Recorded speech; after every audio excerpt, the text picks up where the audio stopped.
आज हम मुकद्दस लूका की अंजील, उसका नामा बाब और उसकी पहली 2 आयात पर ध्यान व ज्ञान करेंगे। और आज हम बदरूहों पर इख्तियार इसके बारे में सुनेंगे।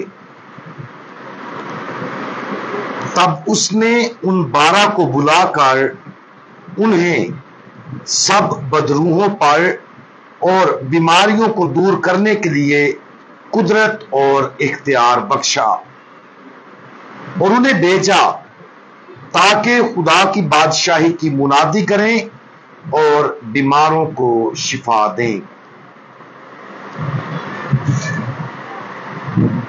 ये पहला मौका है जब खुदावंद यीशु मसीह अपने रसूलों को किसी मिशन पर भेजते हैं।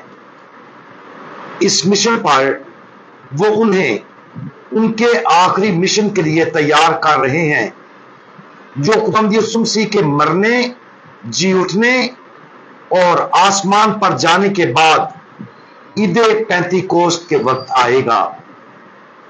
लेकिन अभी के लिए खुदावंद यीशु मसीह ने रसूलों को 3 काम करने का इख्तियार दिया। नंबर 1, बदरूहों को निकालना। नंबर 2, बीमारों को शिफा देना। और नंबर 3, खुदा की बादशाही का ऐलान करना। रसूलों की तरह हमें भी शैतान और उसके हवारियों का मुकाबला करने के लिए बुलाया गया है।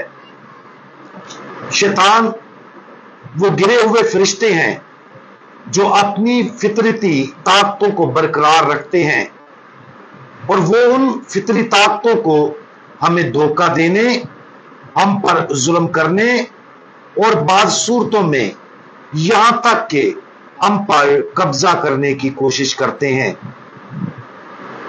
लेकिन शयातीन खुदा के सामने बेइख्तियार हैं और खुदा हमें उन पर रूहानी इख्तियार देता है।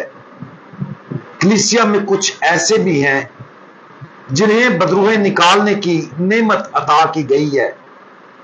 हम सबको भी शयातीन पर रूहानी इख्तियार हासिल है, खासतौर पर उनके आजमाइशी हमलों पर। हम शयातीन का मुकाबला बुनियादी तौर पर उनके झूठ को जाहिर करके करते हैं। मुकद्दस इग्नेशियस अपनी रूहानी मशकों में हमें कुछ आम हरबों के बारे में बताते हैं जो ये शैतान इस्तेमाल करते हैं और हम उन पर कैसे काबू पाते हैं।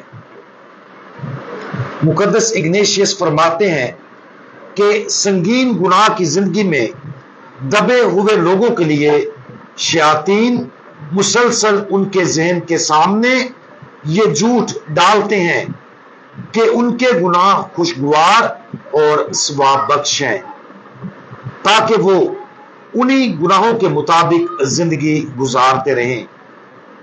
और उन लोगों के लिए जो पाकीज़ा जिंदगी के लिए कोशिश कर रहे हैं, ये बदरूहें उनकी गहरी होती हुई तब्दीली में उनकी हौसला शिकनी करने की कोशिश करती हैं। वो काटते, गमगीन करते, रुकावटें डालते और गलत वजूहात से परेशान करते हैं ताकि कोई आगे ना बढ़े। उन आजमाइशों पर काबू पाने का तरीका सच्चाई की तरफ रुजू करना है। सबसे पहले ये समझने से कि गुनाह की झूठी लज्जतें झूठी, आर्जी और तौहीन आमेज होती हैं। मजीद बरआं हम उन आजमाइशों पर खुदा की तरफ से हिम्मत और ताकत, तसल्ली, इल्हाम और खामोशी, नरमी और तमाम रुकावटों को दूर करके काबू पाते हैं। दूसरे अल्फाज में हम बदरूहों और शैतान पर काबू, पाकीज़गी की राह में हायल तमाम रुकावटों को दूर करके और खुदा बाप से कुव्वत और ताकत हासिल करके पाते हैं। आज इस हकीकत पर गौर करें कि खुदावंद हमें भी 3 तरह की नेमतें और इख्तियार अता करना चाहता है। अगर हम उन बदरूहों के जरिए अपने रास्ते में डाली गई रुकावटों को दूर करने के लिए काम कर सकते हैं, तो हम रसूलों को दिए गए दीगर 2 मिशनों में हिस्सा लेने के लिए अच्छी पोजीशन में हैं।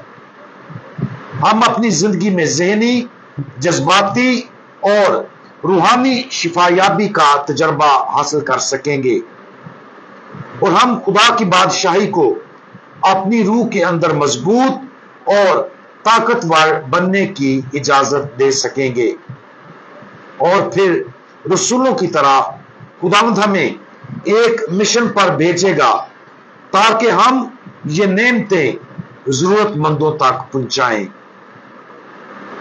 हम दुआ मांगें। कादर मुतलिक खुदावंद, आपको बुराई पर इख्तियार है, आपके पास शिफा देने की ताकत है।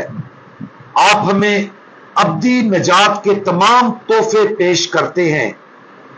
हमारी मदद फरमाएं ताकि हम रास्ते में आने वाली तमाम रुकावटों को दूर करें जो हमें आपसे दूर रखती हैं। हमें तमाम शैतानी हमलों से महफूज रखें और अपनी आसमानी बादशाह के फजल और जलाल भरी जिंदगी से माला माल कर दें। खुदावंद यीशु मसीह, हमारा भरोसा आप पर है। आमीन।